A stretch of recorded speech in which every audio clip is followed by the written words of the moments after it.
Hello believers, finally the week 5 of Ragnarok starts from today, and in this video we have a lot of important updates plus mistakes that you must avoid in this week 5 of Ragnarok event if you want to get the maximum rewards, such as latest 111 OVR players Caicedo, who cost 1k shards, to Nico Williams, who cost freaking 1500 shards.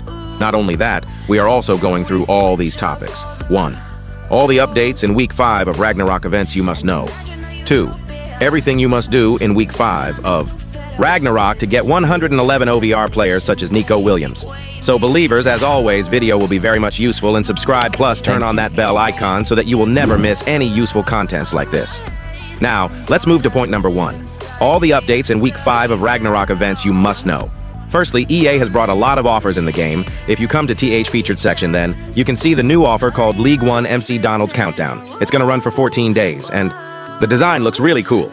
This is a P2W offer. It costs around $7 money, and you are getting everything that's in this pack for free. 101 to 111 pack is waste. You can pick 111 purple rank players from these 4 players. They are just 108 rating players. If you are really purchasing this pack, then Mendez or Barcola is good choice for those who want performance. If you want shards, Meunier is good choice. There is 2 Axe Mascherano 1600 gems, 1 million coins, and another purple rank 106. What a dumb pick they have given, bros. Like, you are getting 106, that also purple rank. Ha ha ha, it's just 103 rating player. Next there are 1 million coins, 101 to 111 mixed version, 2 Axe Mascherano, and finally another pick pack which has 108 or 109 purple rank, and they are past event 105 to 106 fodders, which are useless. Rewards keep getting unlocked day by day, and this is a seriously dumb and costly pack which is useless because you are just getting freaking 30 shards. 2 million coins is nothing. Other event fodders you are getting are totally useless. It's just a straight scam pack, and I really don't suggest this pack if you are purchasing it. That's what my analysis says. Now, even if you have money to throw, then donate it to someone who is needy. Ha ha ha. This pack is total garbage. Next we have a Bay versus Tot thing, and look at this design, bros. It's absolutely incredible. If you click on go to FCM TV button, then it will take you to FCM TV, and it's actually live between the Bayern versus Tottenham Hotspur. If you watch this live stream, then you will get 300 gems for free. At least better than that P2W pack, bros. You can check the live stream after this much hour of time. Since we already came to the extra time section, let's go to these events, daily picks, and check what new changes EA has made in the extra time section. Firstly, they removed the Premier League summer pick packs. Now, going to the daily picks, you can see free picks with no change. The daily pick pack is also not changed. Value pick is not changed. Talking about the star pick, this time you can at least get 111 OVR players also. Last time it was like 106 to 109, but now they change probabilities. 107 has 66% chances, 108 has 30%, and 109 has 2% chances to get packed. At least you can expect 107, 108 mostly, and 109 will come sometime where 110 to 111 is hard to pack from here. What I will say is, if you want player who will play in your team, then open this pack.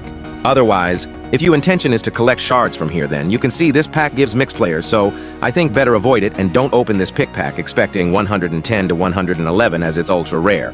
Next in T shard pick, even though it just costs 5k extra time tokens, chances of packing 105 to 107 tradable is high, which is a good thing, and you have 29% chances to get mighty winter shards, where 30% chances to get after daybreak shards. It's the same as old. If you need a shard, I will suggest wait. For tomorrow, as a new pick called Weekend Pick is coming in the game, which is going to give mighty winter shards. Very bad update from EA in the extra time as nothing changed. Next, going back to the featured section, the remaining other things like Star Pass, Starter Pack, and Daily Booster used to be before this Thursday. Now, in the calendar section, you can see new types of designs. Firstly, there are Grassroots Greats, and it is the next side event as it's starting before the end of Ragnarok, and another event is Captains, which has a login countdown, so Captain is a long event. Since Captains and Grassroot is the last event for FC Mobile 25, I am uploading video regarding these events tomorrow, so make sure to turn on the bell icon after subscribing to the channel, as you will not miss that important video.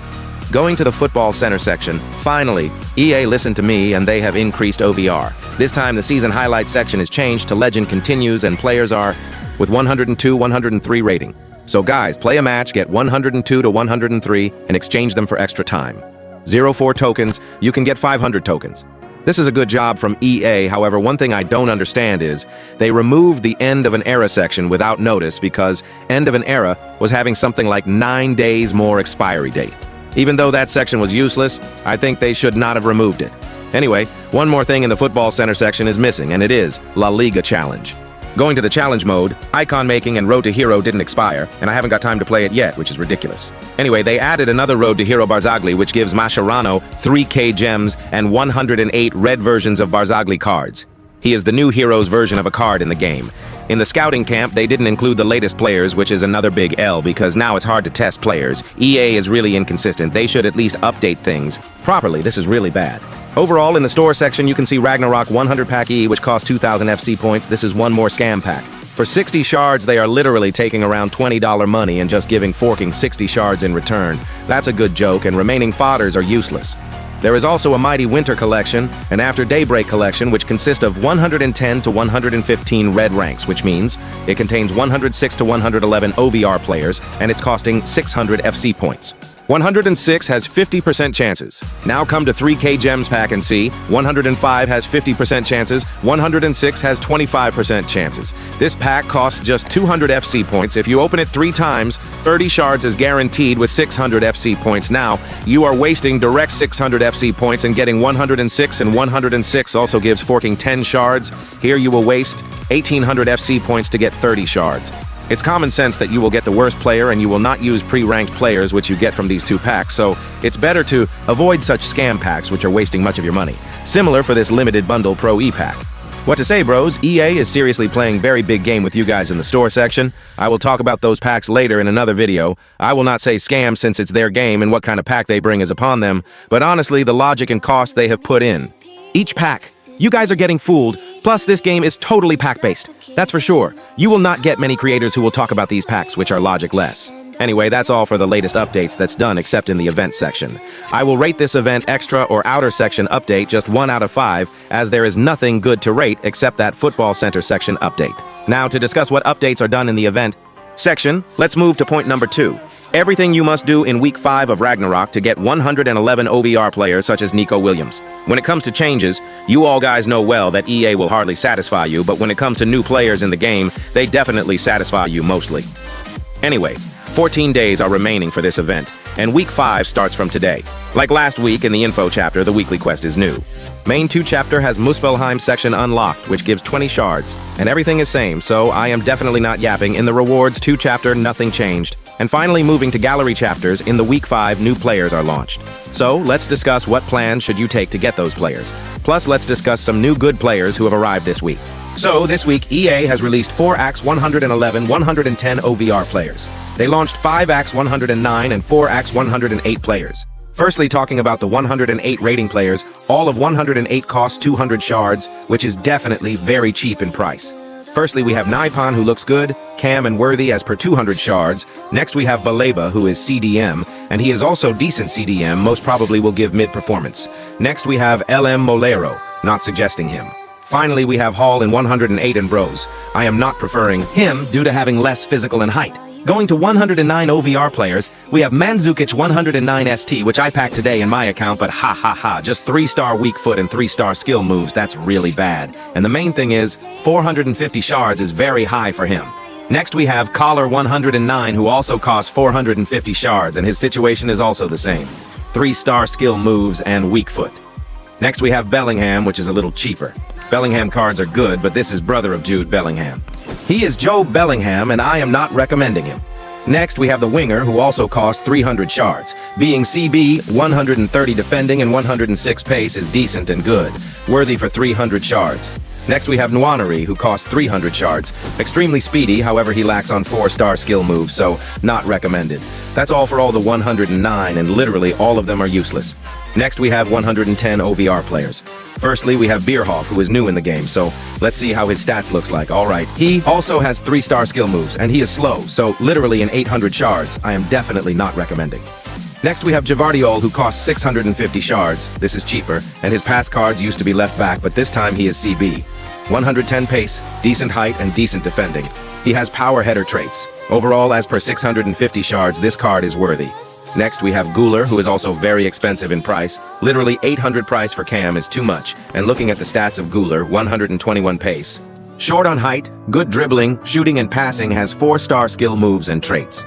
The only issue is the 3-star skill move. The card might be mid, but at 800 shards not recommended. However, if it was costing 650 shards, then I would have recommended. Next we have Frimpong, and he is in the game after very long and costing 1k shards, which might be worthy too, as his speed used to be insane, and as I expected, you can see his speed is 136, fastest right back in the game. And he costs a crazy high cost, and that's worth it too, as he is one of the best GK in the game. We'll tell you about him after the test, only as his cards are mostly meta. Next we have 111 OVR players. Firstly, you can see we have Kcito, who just cost 1k shards, a CDM having 116 pace, good defending and physical and dive into tackles. He might be worthy, but I need to give him a test. Next, we have Sech, who is a GK, and he costs a crazy high cost, and that's worth it too, as he is one of the best GK in the game. We'll tell you about him after the test, only as his cards are mostly meta. Next we have Capdevilla, and he costs 1250 shards. Alright, 132 pace, good defending but very less physical and left back. The cost is high for him, but depends on performance. Finally, we have Nico Williams, who costs 1500 cards, and his cards are mostly meta in game, and this time, he came back with 139 speed. This card should be worthy, so I will tell you more about him in a review video which is coming tomorrow. Now, this time EA gave 111 OVR players with 1k to 1.5k shards price, and it looks worthy too. If you want to get those cards for free then, make sure to collect after daybreak shards. I hope you have already existing shards. You have 2 more weeks or 14 days time, so 140 shads you can get from daily task. Open daily 3k gems pack. 140 more will come 3k gems pack. But it will be surely more than 500 to 1k shards, as many people are getting higher amount of shards from gems pack. And if you have extra gems pack, you can give a try in the 2500 gems pack. The next thing you have to do is try out extra time to pick a pack. And at the last, if you will not be able to collect desired shards, then you can purchase shards from the market indirectly. So try to invest and collect coins too. So believers, make sure to rate the week 3 Ragnarok in the comment section and give feedback. I will meet you with the next one. Till then, your lovely host Mr. Believer signs out.